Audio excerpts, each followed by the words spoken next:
जय श्री हरि। प्यारे भक्तों, आज सुनिए बरुथनी एकादशी व्रत की संपूर्ण व्रत कथा, जिसके पुण्य से मनुष्य के सारे पाप नष्ट हो जाते हैं, दुखों का अंत हो जाता है। तो आइए रसपान करते हैं बरुथनी एकादशी व्रत कथा। धर्मराज युधिष्ठिर बोले, हे भगवान, बैसाख मास के कृष्ण पक्ष की एकादशी का क्या नाम है, उसकी विधि क्या है तथा उसके करने से क्या फल प्राप्त होता है, आप विस्तार पूर्वक मुझसे कहिए। मैं आपको नमस्कार करता हूँ। श्री कृष्ण कहने लगे कि हे राजन, इस एकादशी का नाम बरूथिनी है। यह सौभाग्य देने वाली, सब पापों को नष्ट करने वाली तथा अंत में मोक्ष देने वाली है।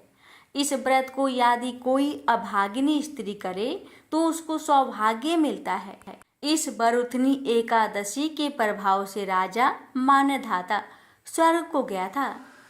बरूथनी एकादशी का फल 10,000 वर्ष तक तप करने के बराबर होता है।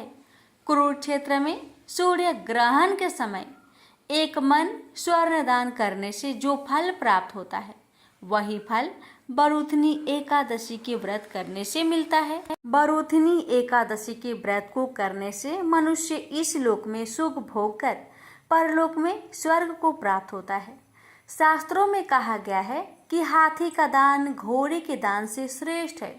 हाथी के दान से भूमि दान, भूमि के दान से तिलों का दान, तिलों के दान से स्वर्ण का दान तथा स्वर्ण के दान से अन्न का दान श्रेष्ठ है। अन्न का दान के बराबर कोई दान नहीं है। अन्न दान से देवता, पितर और मनुष्य तीनों तृप्त हो जाते हैं।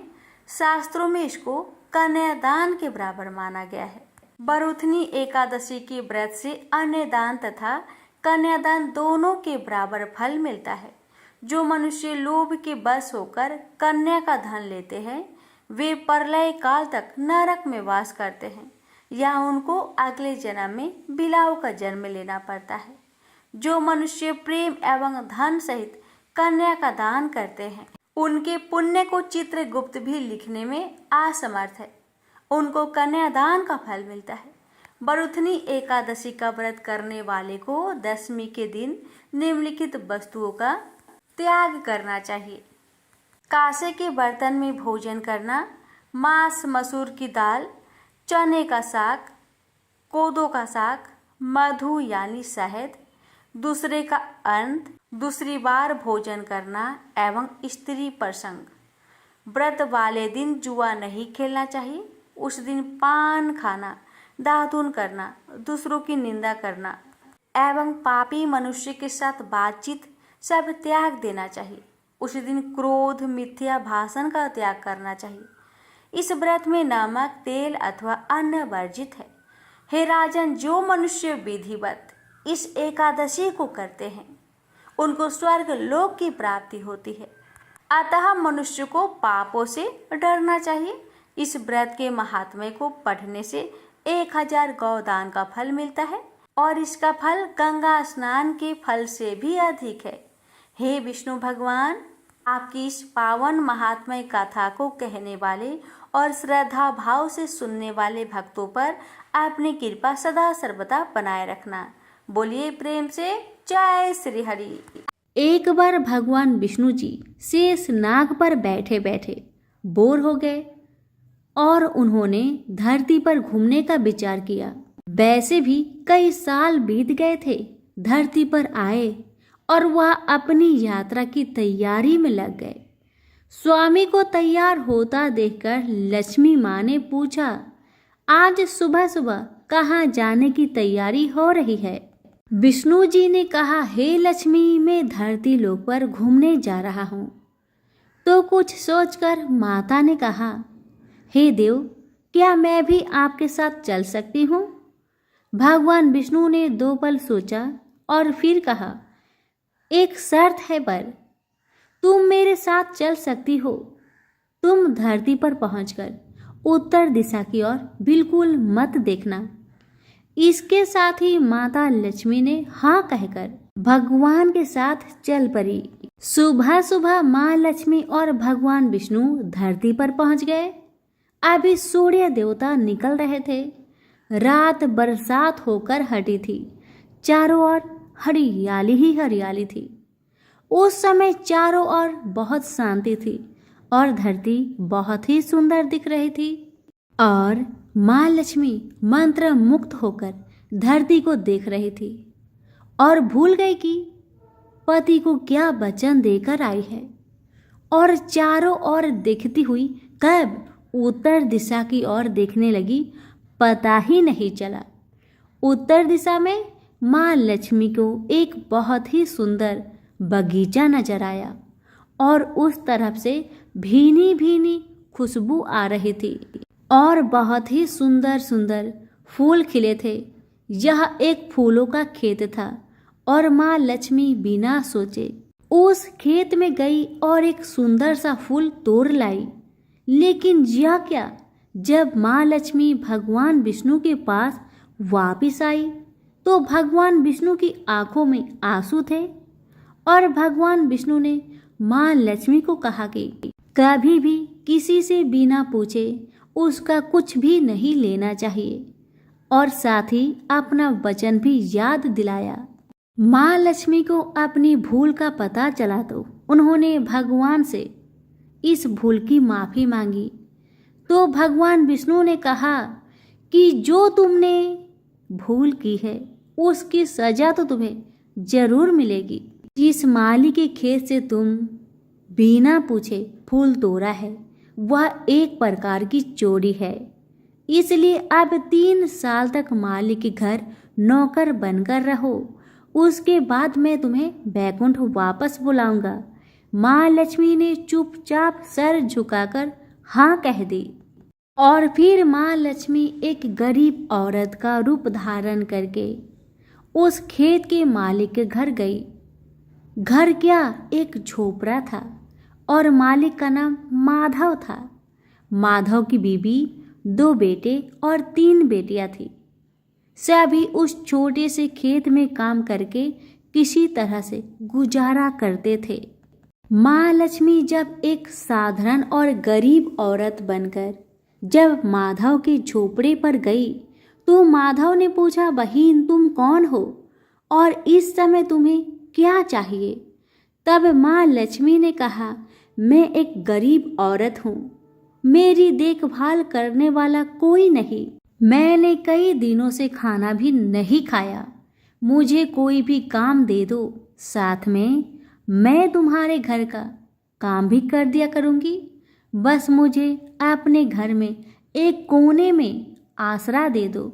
माधव बहुत ही अच्छे दिल का मालिक था, उसे दया आ गई, लेकिन उसने कहा, बहन मैं तो बहुत गरीब हूँ, मेरी कमाई से मेरे घर का खर्च मुश्किल से चलता है, लेकिन अगर मेरी 3 की जगह 4 बेटियां होती तो अभी मुझे गुजारा करना ही था।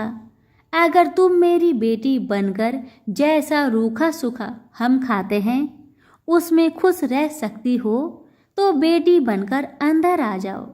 माधव ने माँ लक्ष्मी को अपने झोपड़े में शरण दे दी और माँ लक्ष्मी 3 साल तक उस माधव के घर पर नौकर बनकर रही। जिस दिन माँ लक्ष्मी माधव के घर आई थी उससे दूसरे दिन ही माधव को इतनी आमदनी हुई, फूलों की कमाई से ही शाम को एक गाय खरीद ली। धीरे धीरे माधव ने काफी जमीन खरीद ली और सब ने अच्छे अच्छे कपड़े भी बनवा लिए और फिर एक बड़ा पक्का का घर भी बना लिया। बेटियों और बीबी ने गहने भी बनवा लिए और अब मकान भी बहुत बड़ा बनवा लिया था। माधव हमेशा सोचता था कि मुझे ये सब इस महिला के आने के बाद ही मिल रहा है, इस बेटी के रूप में मेरी किस्मत आ गई है। माँ लक्ष्मी को आते हुए 2 से 5 साल बीत गए थे, लेकिन माँ लक्ष्मी अब भी घर में और खेतों में काम करती थी। एक दिन माधव जब अपने खेतों से काम खत्म करके घर आया तो उसने अपने घर के सामने द्वार पर एक देवी स्वरूप गहनों से लदी एक औरत को देखा। ध्यान से देखकर पहचान गया, अरे यह तो मेरी मुंह बोली चौथी बेटी यानी वही औरत है। और पहचान गया कि यह तो माँ लक्ष्मी है। अब तक माधव का पूरा परिवार बाहर आ गया था और सब हैरान होकर माँ लक्ष्मी को देख रहे थे। माधव बोला, माँ हमें माफ कर, हमने तेरे से अनजाने में ही घर और खेत में काम करवाया है। माँ यह कैसा अपराध हो गया। हे माँ हम सबको माफ कर दे। अब माँ लक्ष्मी मुस्कुराई और बोली, माधव तुम बहुत ही अच्छे और दयालु व्यक्ति हो। तुमने मुझे अपनी बेटी की तरह रखा।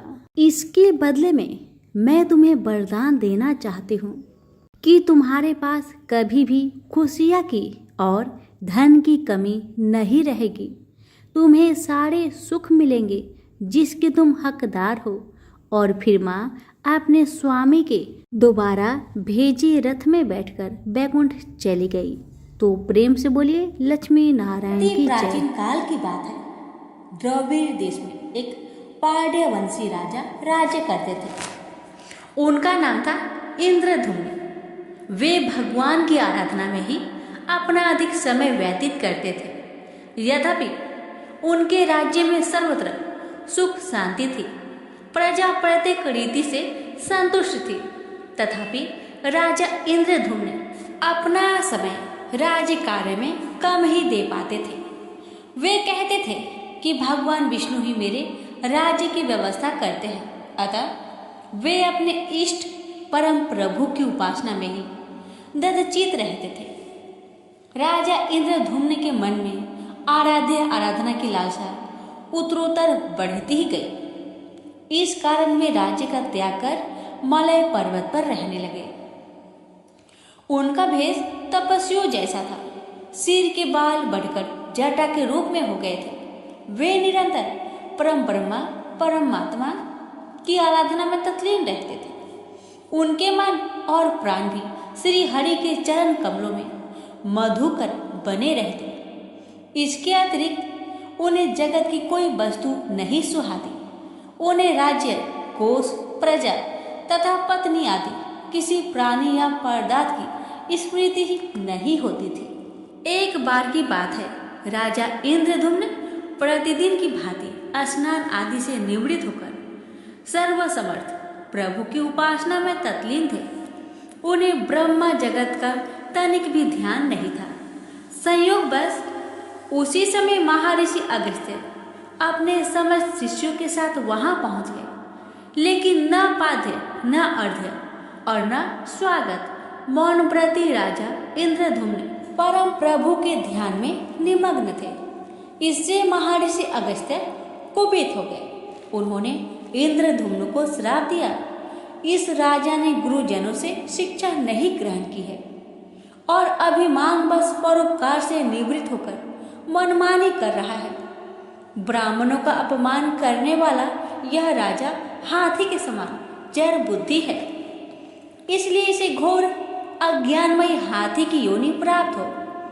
महर्षि अगस्त्य भगवत दंभ इंद्रधुम्न को यह श्राप देकर चले गए। राजा इंद्रधुम्न ने इसे श्री भगवान का मंगलमय विधान समझकर प्रभु के चरणों में सिर रख दिया। क्षीरविद में 10 सहस्त्र योजन लंबा, चौड़ा और ऊंचा त्रिकूट नामक एक पर्वत था। वहां पर वैद्य अत्यंत सुंदर एवं श्रेष्ठ था। उस पर्वतराज त्रिकूट की तराई में ऋतुमान नामक भगवान वरुण का कीड़ा कानन था। उसके चारों ओर दिव्य वृक्ष सुशोभित थे। वे वृक्ष सदा पुष्पों और फूलों से लदे रहते थे। उसी कीड़ा कानन ऋतुमान के समीप पर्वत श्रेष्ठ त्रिकूट के गहन मन में हथनियों के साथ एक अत्यंत शक्तिशाली और अमित पराक्रमी गजेंद्र रहता था। एक बार की बात है, गजेंद्र अपने साथियों सहित तृष्णाधिक्य से व्याकुल हो गया। वह कमल की गंध से सुगंधित वायु को सुनकर चिताक्षर विशाल सरोवर के तट पर जा पहुंचा। गजेंद्र ने उस सरोवर के निर्मल, शीतल और मीठे जल में प्रवेश किया। पहले तो उसने जल पीकर अपनी तृष्णा बुझाई, फिर जल में स्नान कर अपना श्रम दूर किया। तत्पश्चात उसने जल क्रीड़ा आरंभ कर दी। वह अपनी सूर में जल भरकर उसकी फुहारे से हाथनियों को स्नान कराने लगा। तभी अचानक गजेंद्र ने सूर उठाकर चित्कार की। पता नहीं किधर से एक मगर ने आकर उसका पैर पकड़ लिया था। गजेंद्र ने अपना पैर छुड़ाने के लिए पूरी शक्ति लगाई, परंतु उसका बस नहीं चला, पैर नहीं छूटा। अपने स्वामी गजेंद्र को ग्रहग्रस्त देखकर हथनियां, कला और अन्य गज अत्यंत व्याकुल हो गए। वे सूर उठाकर चिघाड़ने और गजेंद्र को बचाने के लिए सरोवर के भीतर बाहर दौड़ने लगे। उन्होंने पूरी चेष्टा की, लेकिन सफल नहीं हुए। वस्तुतः महर्षि अगस्त्य के श्राप से राजा इंद्रधुम्न ही गजेंद्र हो गए थे और गंधर्व श्रेष्ठ हुहु महर्षि देवल के श्राप से ग्राह हो गए थे। वे भी अत्यंत पराक्रमी थे। संघर्ष चलता रहा। गजेंद्र स्वयं को बाहर खींचता और ग्राह गजेंद्र को भीतर खींच ले जाता। सरोवर का निर्मल जल कंदला हो गया था। कमल दल छत बिछत हो गए। जल जंतु व्याकुल हो उठे। गजेंद्र और ग्राह का संघर्ष 1 सहस्त्र वर्ष तक चलता रहा। दोनों जीवित रहे। यह दृश्य देखकर देवगण चकित हो गए। अंततः गजेंद्र का शरीर शिथिल हो गया। उसके शरीर में शक्ति और मन में उत्साह नहीं रहा, परंतु जलचर होने के कारण ग्राह की शक्ति में कोई कमी नहीं आई। उसकी शक्ति बढ़ गई। वह नवीन उत्साह से अधिक शक्ति लगाकर गजेंद्र को खींचने लगा। असमर्थ गजेंद्र के प्राण संकट में पड़ गए। उसकी शक्ति और पराक्रम का अहंकार चूर चूर हो गया। वह पूर्णतया निराश हो गया, किंतु पूर्व जन्म के निरंतर भागवत आराधना के फलस्वरूप उसे भागवत स्मृति हुआ। उसने निश्चय किया कि मैं कराल काल के भय से चराचर प्राणियों के शरण सर्वसमर्थ प्रभु की शरण ग्रहण करता हूँ। इस निश्चय के साथ गजेंद्र मन को एकाग्र कर पूर्व जन्म में सीखे श्रेष्ठ स्रोत द्वारा परम प्रभु की स्तुति करने लगा। गजेंद्र की स्तुति सुनकर सर्वात्मा सर्वदेव रूप भगवान विष्णु प्रकट हो गए। गजेंद्र को पीड़ित देखकर भगवान विष्णु गरुड़ पर आरूढ़ होकर अत्यंत शीघ्रता से उक्त सरोवर के तट पर पहुंचे। जब जीवन से निराशा तथा पीड़ा से छटपटाते गजेंद्र ने हाथ में चक्र लिए गरुड़ारूढ़ भगवान विष्णु को तीव्रता से अपनी ओर आते देखा। उसने कमल का एक सुंदर पुष्प अपनी सूर में लेकर ऊपर उठाया और बड़े कष्ट से उसने कहा, नारायण जगत गुरु भगवान, आपको नमस्कार है। गजेंद्र को अत्यंत पीड़ित देखकर भगवान विष्णु गरुड़ की पीठ से कूद पड़े और गजेंद्र के साथ ग्राह को भी सरोवर से बाहर खींच लाए और तुरंत अपने तीक्ष्ण चक्र से ग्राह का मुख फाड़कर गजेंद्र को मुक्त कर दिया। ब्रह्मा आदि देवगण श्री हरि की प्रशंसा करते हुए उनके ऊपर स्वर्गीय सुमनों की वृष्टि करने लगे। सिद्ध और ऋषि महर्षि परम ब्रह्मा भगवान विष्णु का गुणगान करने लगे। ग्राह दिव्य शरीरधारी हो गया। उसने विष्णु के चरणों में सिर रखकर प्रणाम किया और भगवान विष्णु के गुणों की प्रशंसा करने लगा।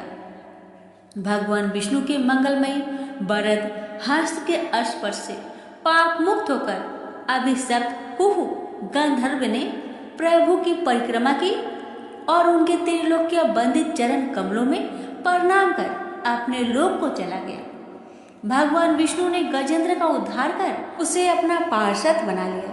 गंधर्व सिद्ध और देवगण उनकी लीला का गान करने लगे। गजेंद्र की स्तुति से प्रसन्न होकर भगवान विष्णु ने सबके समक्ष कहा, प्यारे गजेंद्र, जो लोग ब्रह्म मुहूर्त में उठकर तुम्हारी की हुई स्तुति से मेरा स्तवन करेंगे, उन्हें मैं मृत्यु के समय निर्मल बुद्धि का दान करूंगा। यह कहकर भगवान विष्णु ने पार्षद रूप में गजेंद्र को साथ लिया और गरुड़ारूढ़ होकर अपने दिव्य धाम को चले गए। तो प्रेम से बोलिए लक्ष्मी नारायण की जय। पौराणिक कथाओं के अनुसार एक गांव में एक विधवा अपनी बहू के साथ रहती थी। उसकी बहू मंद बुद्धि वाली थी, जो अपनी भूख बर्दाश्त नहीं कर पाती थी और हमेशा खाने के लिए उतारू रहती थी। वह सबसे पहले उठकर खाना खाती थी, फिर घर के बाकी काम किया करती थी। एक दिन विधवा ने अपने घर में पूजा करवाने का सोचा, लेकिन वह थोड़ी परेशान थी क्योंकि उसकी बहू अगली सुबह उठते ही खाने के लिए दौड़ेगी और पूजा के लिए बनाए गए पकवान को जूठा कर देगी। अपनी बहू को पूजा के लिए बनाए गए पकवान से दूर रखने के लिए विधवा ने एक तरीका निकाला। पूजा वाले दिन उसने एक मटका लिया और उसके नीचे एक छेद कर दिया और अपनी बहू से बोली कि आज तो पूजा है, इसलिए खाना खाने से पहले पानी भर के ले आओ। बहू भी चालाक निकली। उसने देख लिया था कि विधवा ने मटके के नीचे छेद कर दिया है, इसलिए वह अपनी साड़ी में आटा बांधकर पनघट पर चली गई। वहां उसने आटा निकाला और कुएं के पानी के मदद से बाटियां बनाने लग गई। कुएं के पास ही एक शमशान था जहां चीता जलाई जा रही थी। बहू ने उसकी आंच में अपनी बाटियां सेक ली। उसकी बाटियां सूखी थी तो वह पास में ही गणेश भगवान का एक मंदिर था। बहू वहां पर चली गई जहां गणेश जी को किसी ने चोला चढ़ाया हुआ था। उसने देखा कि गणेश जी की तोंद पर घी लगा हुआ है। उसने उस घी को अपनी बाटी पर लगा लिया और उसका भोग गणेश जी को लगाकर वह बाटी खा ली और बहू घर वापस चली आई। बहू की इस हरकत पर गणेश जी को बहुत गुस्सा आया और उन्होंने गुस्से में अपने नाक पर उंगली चढ़ा लिया। जब गांव वाले ने देखा कि गणेश जी ने अपने नाक के ऊपर उंगली चढ़ा लिया है तो उन्हें मनाने के लिए बहुत जद्दोजहद किया गया, लेकिन गणेश जी ने अपनी उंगली वापस नहीं उतारी। जब यह बात राजा को पता चली तो राजा ने बड़े बड़े पंडितों और ज्योतिषियों को बुलवाया और हवन करवाया, लेकिन गणेश जी फिर भी नहीं माने। सब बहुत चिंतित थे। राजा ने पूरे गांव में यह ऐलान करवा दिया कि जो भी इंसान गणेश जी की नाक पर से उंगली हटाने में सफल होगा उसे इनाम के तौर पर 5 गांव दिया जाएगा। गांव के सभी लोग गणेश जी को मनाने आए, लेकिन गणेश जी किसी से भी न माने और अपनी उंगली नाक पर चढ़ाए रखे। अंत में विधवा की बहू बोली कि अगर सब उसे आज्ञा दे तो वह गणेश जी की उंगली हटा सकती है। उसकी बात सुनकर उसकी विधवा सासू माँ हंसने लगी और बोली कि जब बड़े बड़े विद्वान कुछ नहीं कर पाए तो वह कैसे गणेश जी को मना पाएगी। तब किसी ने बोला कि जब सब लोगों को मौका मिला तो उसे भी एक मौका मिलना चाहिए। फिर सभी लोग बहू को एक मौका देने के लिए मान गए, लेकिन बहू ने एक शर्त रखी। उसने कहा कि उसके घर से लेकर मंदिर तक पर्दा बांध दी जाए। सब लोगों ने सोचा कि इतना तो हो ही चुका है तो पर्दा बांधने में क्या जाता है। बहू के कहे अनुसार उसके घर से लेकर मंदिर तक पर्दा लगाया गया। बहू ने अपना दिमाग लगाया और वह अपने साड़ी की आंचल में मोगली छिपाकर मंदिर चली गई। अब बहू ने मंदिर में जाकर गणेश जी से बोला कि मैंने आपके तोंद से जरा सा घी क्या ले लिया, आपने अपने नाक पर उंगली चढ़ा ली। अब आप नाक पर से उंगली हटाइए या दूं एक मोगरी की, अभी आपके टुकड़े टुकड़े हो जाएंगे। बहू की यह चेतावनी सुनकर गणेश जी थोड़ा डर गए और उन्होंने सोचा कि यह तो पूरी पागल है, कहीं सच में यह मुझे मोगरी न मार दे। अब तो गणेश जी ने बिना सोचे समझे अपनी नाक पर से उंगली हटा ली, जिसे देखकर गांव वाले बहुत खुश हो गए और बहू का जय जयकार करने लगे। राजा के ऐलान के मुताबिक बहू को 5 गांव इनाम में दिए गए। यह कथा सुनकर लोग गणेश भगवान से यह मांगते हैं कि वह भी उस बहू की तरह सबकी बात मान जाए और उनकी सभी मनोकामनाएं पूरी करे। तो प्रेम से बोलिए गणेश महाराज की जय हो। एक नगर में एक गरीब ब्राह्मण अपनी पत्नी के साथ रहता था। वह भिक्षा मांग मांग कर अपना जीवन गुजारता और भगवान की पूजा में लगा रहता था। वह उतने ही भिक्षा मांगता जिससे उसके और उसके परिवार का पेट भर सके। उस नगर का राजा बहुत धनवान था और ब्राह्मणों का आदर करने वाला था। राजा किसी भी ब्राह्मण को अपने महल से खाली हाथ नहीं जाने देते थे। दूर दूर से ब्राह्मण राजा के पास आते और मुंह मांगा दान लेकर आशीर्वाद देते हुए वापस चले जाते थे। एक दिन ब्राह्मण की पत्नी ने ब्राह्मण से कहा कि दूर दूर के ब्राह्मण राजा से मनचाहा दान लेकर चले आते हैं और तुम भी यहाँ रहकर राजा के पास नहीं जाते। जन्म भर में कंगाली का झक झेलूं, आज तुम जाओ और राजा से कुछ मांग कर लाओ। ब्राह्मण ने पत्नी को समझाते हुए कहा, तू तो बावड़ी है, हमें धन की क्या जरूरत, हमें इतना तो मिल ही जाता है जिससे हम अपना पेट भर सके, और राजा का धन तो अच्छा नहीं होता, वो हमें नहीं लेना चाहिए। ब्राह्मण की पत्नी जिद पर अड़ गई और बोली, मैं तुम्हारी एक भी बात सुनने वाली नहीं। कब तक हम कंगाली में जीते रहेंगे? तुम तो रोज माला लेकर बैठ जाते हो। अपने बच्चे को क्या खिलाएंगे और क्या पहनाएंगे? जब बच्चे दूसरे बच्चों को पहनते, ओढ़ते और खाते पीते देखेंगे तो उनका भी मन ललचाएगा। अब तुम राजा के पास जाओ, राजा बहुत भला व्यक्ति है, वो हमें मुंह मांगा दान जरूर देंगे। मजबूर होकर ब्राह्मण राजा के महल की ओर चल पड़ा, पर राजा उस समय महल में नहीं था। ब्राह्मण को वापस लौटना पड़ा।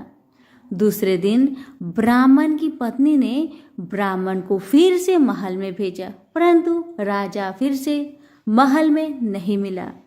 तीसरे दिन राजा महल में गया और उसने ब्राह्मण का स्वागत किया और उसे आसन पर बैठाया और साथ में ब्राह्मण देवता से 2 दिन न मिल पाने के लिए क्षमा भी मांगी।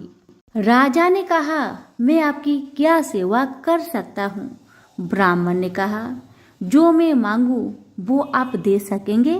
राजा ने कहा, हाँ हाँ कहिए, मैं आपकी क्या सेवा कर सकता हूँ?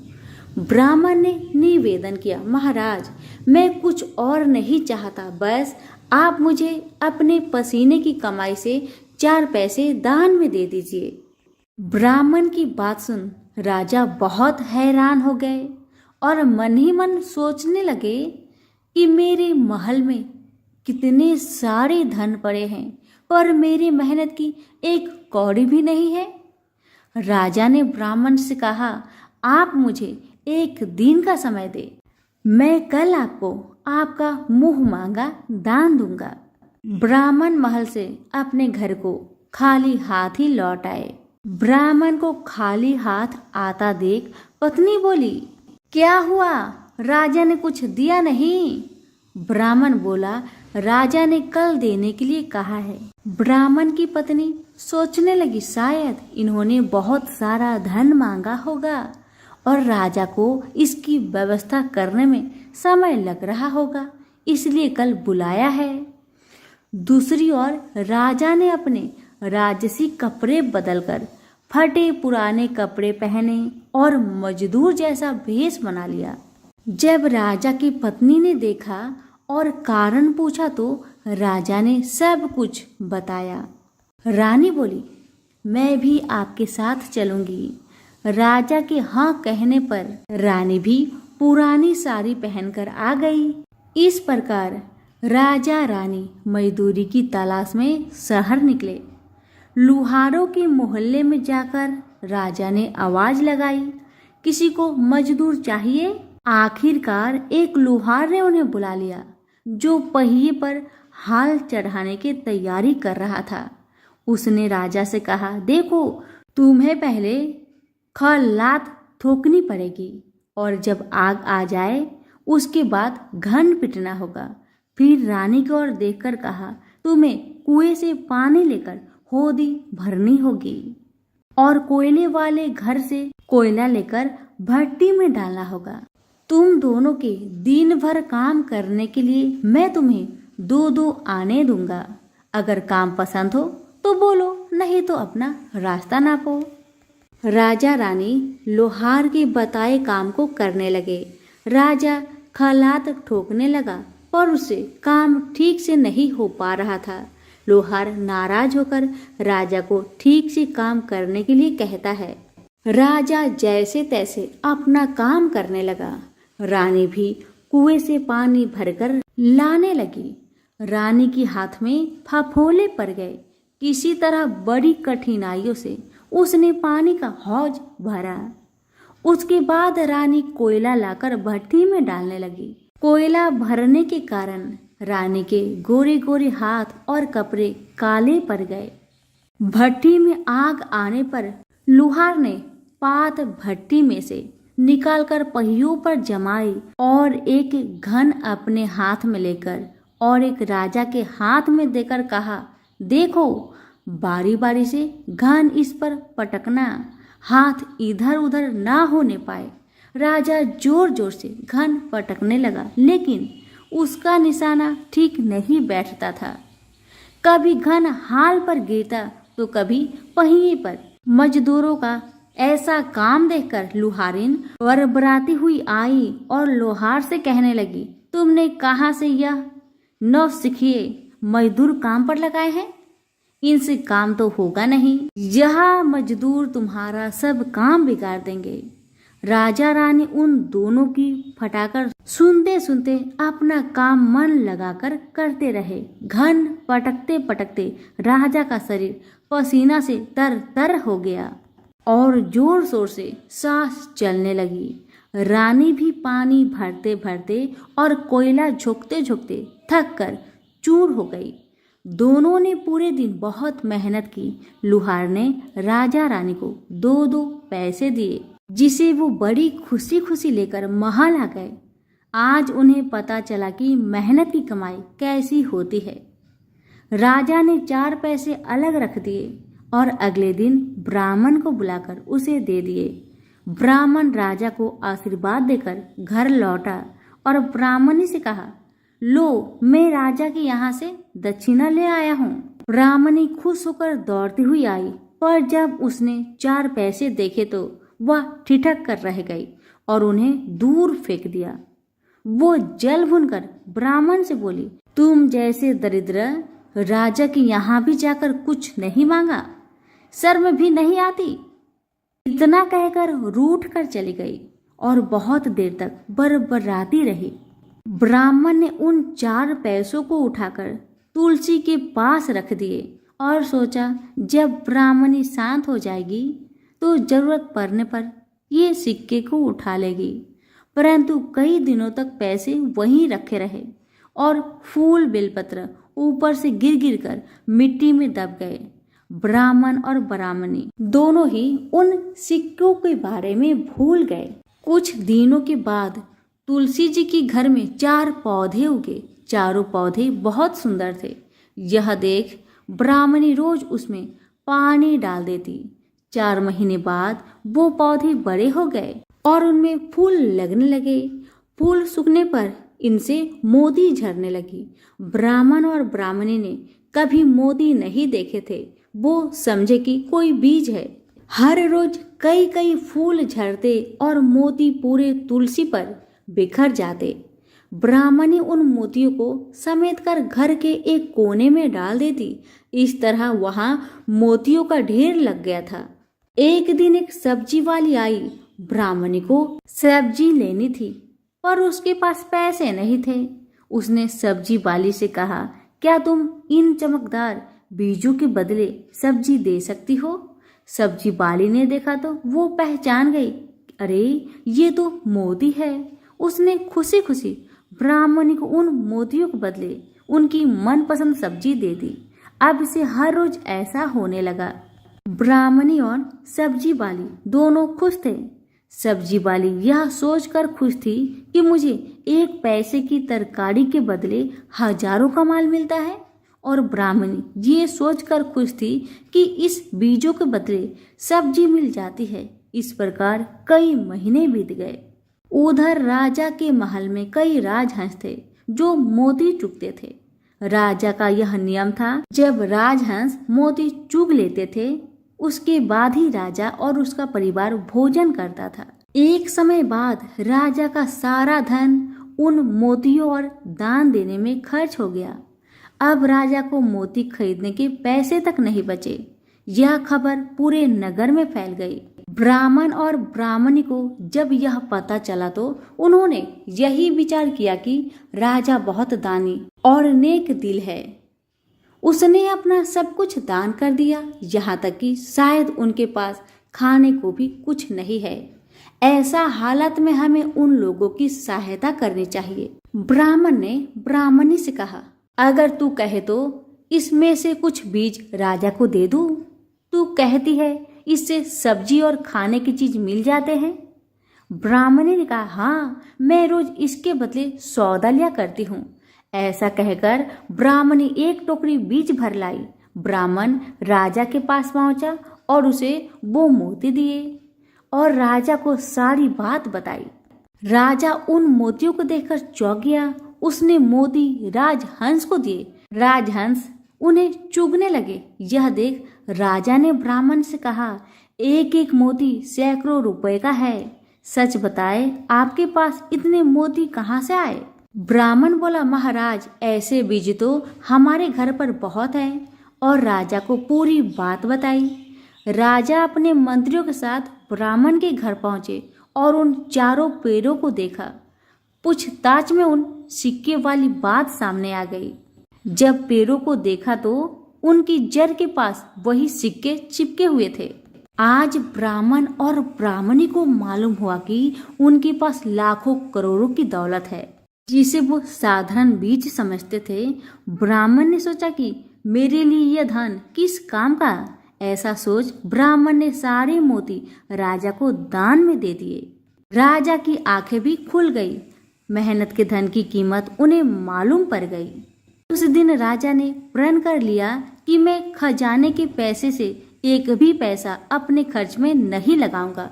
अपना खर्च मेहनत करके चलाऊंगा। खजाने और ब्राह्मण के दान से राजा ने जनता का हित में कई धर्म कर्म के काम शुरू कर दिए। हे तुलसी माता, जैसे आपने ब्राह्मण परिवार पे अपनी कृपा बरसाई, वैसे ही आपकी कथा कहने वाले, सुनने वाले, हुक्कारे भरने वालों पर अपनी कृपा सदा बनाए रखे। तो प्रेम से बोलिए, तुलसी मैया की जय हो। एकादशी की आरती। ओम जय एकादशी, जय एकादशी, जय एकादशी माता। विष्णु पूजा व्रत को धारण कर शक्ति मुक्ति पाता। ओम जय एकादशी माता, तेरे नाम की नाऊ देवी, भक्ति प्रदान करने, गण गौरव की देनी माता, शास्त्रों में वर्णी। ओम जय एकादशी माता, मार्गशीर्ष के कृष्णा पक्ष की उत्पन्न विश्व तारिणी जन्मी, शुक्ल पक्ष में होई मोक्षदा, मुक्ति दाता बनाई। ओम जय एकादशी माता। पौष के कृष्ण पक्ष की सफला नामक है, शुक्ल पक्ष में होई पुत्रदा, आनंद अधिक रहे। ओम जय एकादशी माता। नाम सटटिला माघ मास में कृष्ण पक्ष आवे, शुक्ल पक्ष में जया कहावे, विजय सदा पावे। ओम जय एकादशी माता। विजया फागुन कृष्ण पक्ष में शुक्ल आमल की, पाप मोचिनी कृष्ण पक्ष में चैत्र महाबली की। ओम जय एकादशी माता। चैत्र शुक्ल में नाम कामदा, धन देने वाली, नाम बरुथनी कृष्ण पक्ष में वैशाख माहवाली। ओम जय एकादशी माता। शुक्ल पक्ष में होई मोहिनी अपरा ज्येष्ठ कृष्ण पक्षी, नाम निर्जला सब सुख करनी, शुक्ल पक्ष रखी। ओम जय एकादशी माता। योगिनी नाम आषाढ़ में जानो, कृष्ण पक्ष करनी, देव सैनी नाम कहाओ, शुक्ल पक्ष धरनी। ओम जय एकादशी माता। कामिका श्रावण मास में आवे, कृष्ण पक्ष कहिए, श्रावण शुक्ला होए पवित्र, आनंद से रहिए। ओम जय एकादशी माता। अजा भाद्रपद कृष्ण पक्ष की परिवर्तनी शुक्ला, इंद्र आश्विन कृष्ण पक्ष में व्रत से भवसागर निकला। ओम जय एकादशी माता। पापंकुशा है शुक्ल पक्ष में, आप हरन हारी, रमा मास कार्तिक में आवे, सुखदायक भारी। ओम जय एकादशी माता। देवोत्थानी शुक्ला पक्ष की, दुख ना सके मैया, पावन मास में करो विनती, पार करो नैया। ओम जय एकादशी माता। परमा कृष्ण पक्ष में होती, जन मंगल करनी, शुक्ल मास में होई पद्मिनी, दुख दरिद्र हरनी। ओम जय एकादशी माता। जो कोई आरती एकादशी की, भक्ति सहित गावे, जन गुर दीता स्वर्ग वासा, निश्चय वह पावे। ओम जय एकादशी माता।